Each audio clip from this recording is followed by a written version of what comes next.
And we're live. We all played some zombies the other night. That was very fun. I had a good time. Yeah. And dude, if you guys haven't played zombies yet, what Kyle said on PKN is true. There are kiting spots for everybody. Kiting, you probably all know, is that term where you kind of maintain your distance and use your range weapon. And it used to be in zombies that like there was one good spot and that guy would always like perform really well, and every other spot kind of sucked. Not this time. You know, there were kind of two spots that the Taylor and I shared next to each other. The one by the plane where I think Kyle spent his time, I'd have been just as happy there. And I don't know where Mitty was. Swamp is good. Yeah. Maybe he was in the swamp. Yeah, you can play underground. Yeah, you can play underground in a couple of different places. The map's full of nice little kiting spots. There's there's fewer bullshit trash piles in your way. There's no like corners of something that looks like it's clear, but it's going to snag you and pin you in. It's my favorite zombies game ever. It's the easiest to play zombies game ever. Like I was just goofing around today playing solo and I died at like 32 or something, but it was only because I was being dumb and like not paying attention. I have a question. Tell me if I understand the meta right. I've literally only played one game. We got to level 35 and things were getting hard, but they weren't impossible. Is the idea to kind of get as far as you can, but not so far that you can't exfil? Like, would you say that that's about right? Because we got to 35 and I didn't feel like it was over the top hard yet, but we couldn't get out. We didn't like win. But we didn't win because no one had a ray gun and no one could. So sometimes you get a boss in the finale and sometimes you don't. If you do get a boss, you have to focus him down with something like a ray gun. Like at least one person has to just focus him down the entire time so that you can split him into and then kill the two copies within the like 90 seconds you have to get out of the map. We didn't have anybody to do that. And I don't remember what had happened to me, but I'd had a hard time anyway. I didn't have a power weapon either. Used your knife for a long time. Yeah, and then I stupidly upgraded my base knife, which I know better than to do. I just got unlucky with the box. Like I played earlier tonight and got a purple knife out of the box. And once you pack a punch that, like it's good for I don't even know how long. Maybe to round 40, it'll be a one-hit kill. What'd you get out of the box? A purple knife, right? You know, like the rarity. Okay. Like the color determines the base damage of everything. So the knife you start with is shit compared to a purple knife. I like the addition of the shield and the higher health and being able to know where you're at, because there's nothing. I mean, obviously it made zombies way harder back in the day. Is like you make a little mistake and they corner you, you have 0.3 seconds before 4 of them get a hit in, even if you have Jug and you're dead. You know, this like you can get trapped for a second or two, and if you have a shield, like you can eat some hits and blast your way out. So I like that. That saved my ass more than a couple times. And apparently the ray gun is rarer out of the box than the special weapon in this game, and like the ultimate special, because apparently the ray gun is even better. Like it's the best by far. Yeah, they nerfed it. They knocked it down to 33% of where it was, but that's the version you played with. So like it's still really strong at 33% of where it was when they released the game. The at first, weapon? The ray gun. Oh, I haven't even had a ray gun yet. They're so it's very strong. It's very strong as it is currently, but it was 3 times stronger when they released the game, which is just bonkers. But yeah, it's really, really strong, especially for killing the bosses, because you've got to just focus them down. I got a good gun. What was it called? I had 2 decent guns. One was a burst fire, which isn't awesome, but it wasn't terrible either. And then Probably the other, Auger M16. You handed it to me. Do you maybe remember what it was? That burst gun? Maybe the M16. That M16 is good. Oh, the submachine gun. Yeah. Oh. The 3-run burst submachine gun. I don't know what it's called. Okay. And then I also got that vacuum gun, which was pretty good.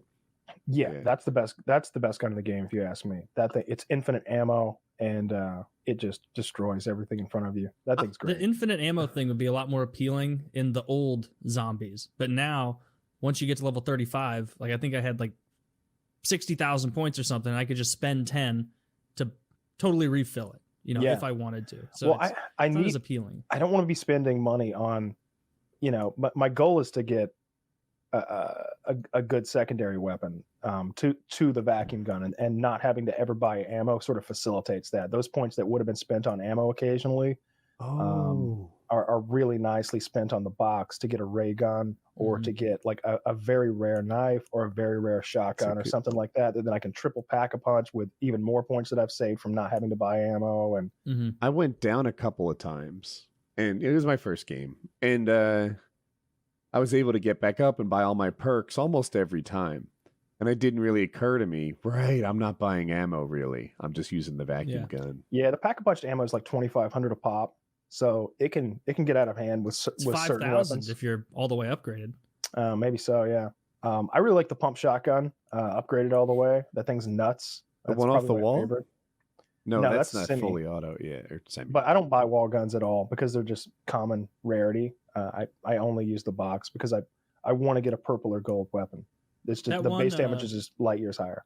The one that you buy off the plane, that shotgun, I don't remember what it's called, the semi-automatic one. It's like a spaz. Yeah, it comes off rare. It's not the highest rare. Yeah, it's like there's like 5 tiers and it's tier 3 out of 5. Like you really want to be purple or gold. Yeah.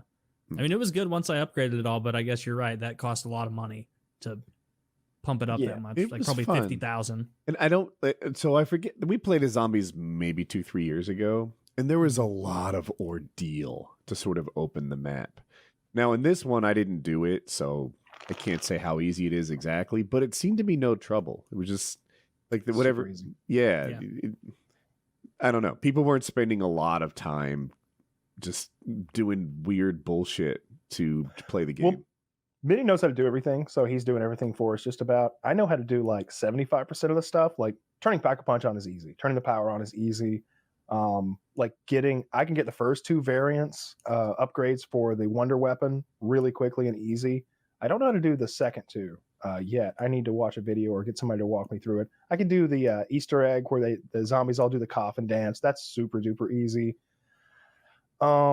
You know, and I can put the ether scope together super easily by myself, but most of it is like that's great, straightforward. It's like I get it. You need to watch YouTube and figure out how to do this stuff, but MIDI wasn't like we played games where there was literally an hour worth of like bullshit you didn't want to do anymore just to like play. You know, this is just turn power on is weird. What was the one with that? What is the Chupacabra maybe?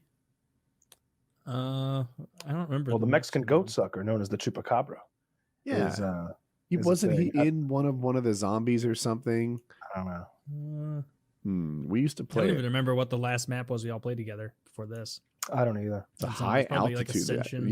You'd like go into this sort of ethereal mode where you could see things you couldn't see otherwise, and go to the very top of the buildings and retrieve things.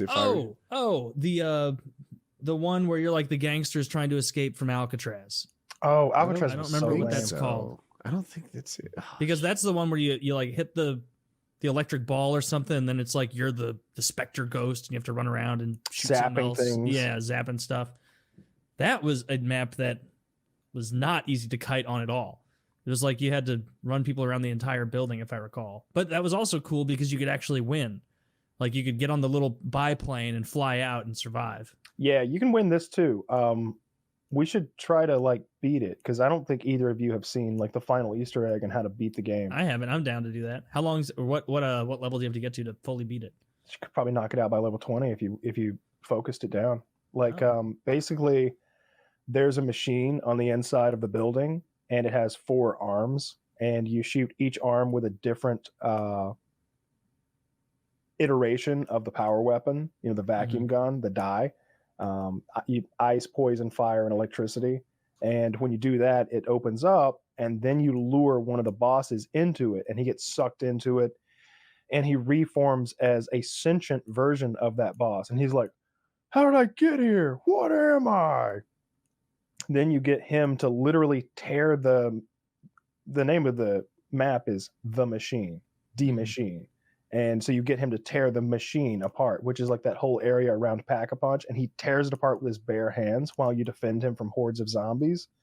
And then the whole map starts like falling apart, and this blue electricity is like coming out of the ground, and you have to run to that exfiltration area while avoiding zombies and the blue lightning. And then you get on the helicopter and leave, and you've like beaten the game, not just exfilled. That sounds like fun. I want to do that. It's I'll not give it a fun, go. but it's good to It's get not. done. It's not fun. No, it's not fun, but it's good to get it done. It's probably done the it most fun once. just to see how high you can get. I don't know. I'm just trying to rank up and get like camos and stuff at this point. I unlocked all the camos on my knife finally today, and now to get like diamond camo for it, I have to get 15. I have to unlock all the camos for the thumper, the breakdown grenade launcher, which is gonna just suck. Why do you want the camos for that? I don't want them, but to unlock the diamond camo, or maybe it's the gold camo for the knife, which I love, I have to, it's like unlock all the camos for the knife and one piece of equipment. And it's like the thumper is the only piece of equipment. So Are you starting every game with the knife? Yeah, oh, absolutely. So I just need to get one out of the box, right? Well, you do in your creative class, like I make the knife my primary weapon, and I use that until round 14 because it's a one-hit kill to all the way to 14. So if I want a good knife, though, but if I add my knife in there because I don't have a special one, it's just going to give me a basic knife, right? The rarity is going to be random. So what I'm doing when I'm hitting the box, I'm looking like best case scenario, it's a ray gun. Second best, it's a die. Third best, it's a rare knife. And I'm pretty excited if it's a rare knife, honestly, because then even if I'm running around with a ray gun, if I bump into a zombie and he's literally in my face, I can just hit my melee button and it'll insta kill the zombie in front of me, even though I've got the ray gun out. That's pretty handy. I want to roll the box a lot and get a better knife, or an actual good knife. I think I have like a common one that works. I mean, I could just give you my knife. I don't care. Like if we play a game, I'll just give you my knife. I don't give a shit. It's really fun. What would you use? I just buy a gun off the wall. Yeah, because I changed the mouse button, so now melee right here on my thumb. Yep, same. Quick on the draw. Dude, a good mouse is a big deal. What mouse do you have now, Taylor? It's got snakes on it. A razor or something? Yeah. Does it have 12 on the side? I changed it. It has it has 2 on the side right now, but then I have something with like 6 and something with 12 I can snap on there too. I used to look at Kyle's mouse. Kyle, can you hold it closer to the camera? Oh. And I was like, nah, that's just 2 transformers for me. So I bought a more subtle mouse, and it didn't have enough buttons. Tarkov really appreciates having some extra buttons and functions. So now mine is a little Transformers 2 with some extra buttons. Yeah, I'm just so used to this form factor and like the way it fits my palm. Like all this is adjustable. Like I can like make all this move around and stuff. And down here, I don't know how well you can see it, but those are weights. Those little silver things. Mm-hmm. So I can change the weight of the mouse. It's like super fucking heavy. Like I feel like mice have gone through some sort of transformation. It used to be you make your mouse heavy. Now they advertise how light they are. Mm-hmm. People like these flyweight mice. Oh, the Naga Trinity is what it's called. What? Say it again. Razer Naga Trinity. I have the G502.